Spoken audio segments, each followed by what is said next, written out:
Roy and I stood arm in arm on the highest level of the Wells Fargo Center in Philadelphia, believing that we were witnessing history. This was the summer of 2016, back when tweets were 180 characters, Facebook was still cool, and I was obsessed with politics. And this was the Democratic National Convention, my dream.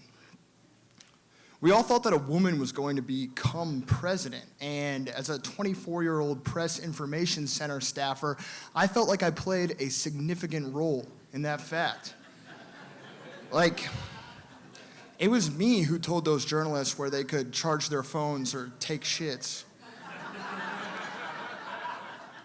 So, as Hillary Clinton concluded her speech and balloons literally fell from the rafters, Roy and I unhooked arms and felt invincible. The day after the convention, Roy and I and some other friends were going to meet up in an Airbnb, but first I wanted to visit some family in the suburbs. And as I take a lift out to the suburban Philadelphia, I realized that this is the first time I have been motionless all week. Now, the convention is a crazy week filled with emotional speeches and long work hours and aggressive networking and binge drinking, and I had a lot to process. One, I felt ecstatic. I felt like going to the convention had helped me achieve like being an important person. Two, I felt deeply sad. I was nervous that my life would never be able to recreate such success. And three, I felt physically exhausted. So as I'm sorting through all these feelings and I ring the doorbell, surprise! What I expected to be an intimate lunch was a celebration. It was great, but it jarred me. I got this overcoming feeling of being loved that at the time felt foreign and emptying. We talked to each other, take some pictures. Who's had a baby? And then I tell them about the convention. They're raptured and I feel famous. I make it to the bathroom where I'm by myself and I cry, but I don't understand why. When I get back to the Airbnb to meet up with Roy and my friends, I don't have the words to describe the feelings I experienced at this party. Like, they were all there and they said, surprised, and they just loved me, and I have to work on this campaign to help them.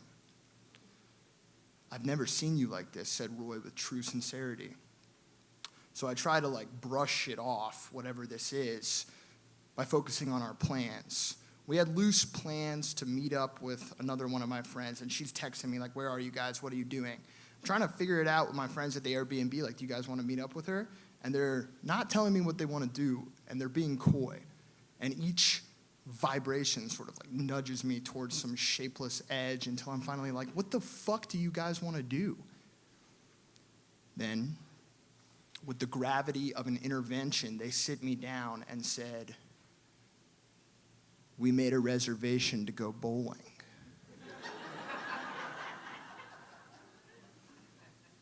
I fucking love bowling. And I break down and weep.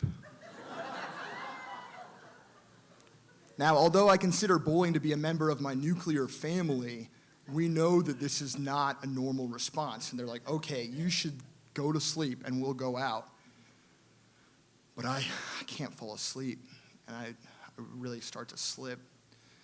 My thoughts feel like boiling waves of water crashing and competing with each other.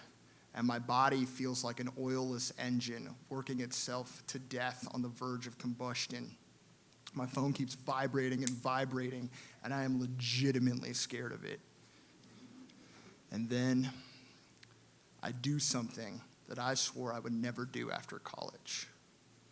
I call my mom. Mom, I think I need to go to the hospital. Why? Where are you? I'm in my thoughts and my feelings. I'm in Philadelphia. Who are you with? I'm with Roy and my friends. Okay, get Roy and have him take you to the hospital. I'm like, okay, We have a plan. I leave the studio apartment in South Philly, and we're in a dark, dingy building, and I take a wrong turn down a dark hallway. And instead of just being like, hey, the exit is probably that way, I get overcome with fear, like a child lost in a supermarket. At this moment, I'm understanding that like rational thoughts do not have any power over these feelings. Roy finds me on the curb, we get in the lift, and we get to the hospital, but the people and the yelling and the beeping, it's all way too much, and I am overstimulated. They put me into a wheelchair. Roy checks us in, and they move us into the waiting room where I sit like a crime victim, huddled on the back of an ambulance at the end of a movie. Truly broken. And then we wait, and wait, and wait. With hours of Roy being by my side, making me laugh, he got us a pizza. These overwhelming feelings pass. And I'm like, Roy, we'll go bowling tomorrow. It's 5 a.m. by this point, and he doesn't believe me. Finally, we're called into a room, and a handsome doctor sticks an IV in my arm and is like, so tell me what's going on. And I'm like, well, we've had a really crazy week. We were at the convention. I paused just in case he wants to be impressed. But he doesn't. And so I continue. I'm like, and we were like, it was really crazy, and I just want to figure out what happened to me. And he said, you're fine, you're dehydrated, just get some rest and don't drink. And then he turns to leave. And I'm like, wait, but doctor, what about my feelings, my thoughts? And he was like, you've had some sort of anxiety attack. I was like, an anxiety attack at age 24 during the best week of my life? Like, are my dreams crumbling before I can access them? Turns to leave again, and I'm like, wait, but is there anything you recommend for that? He looked at me like I asked him what color the sky is and was like, therapy.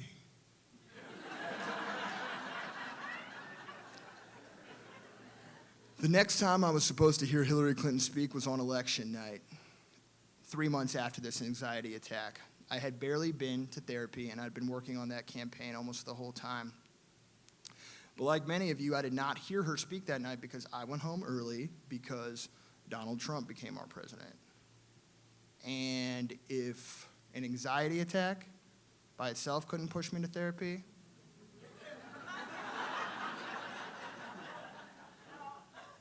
the Donald definitely could. So, very happy to report that since taking therapy seriously, I have been both anxiety attack and politics free.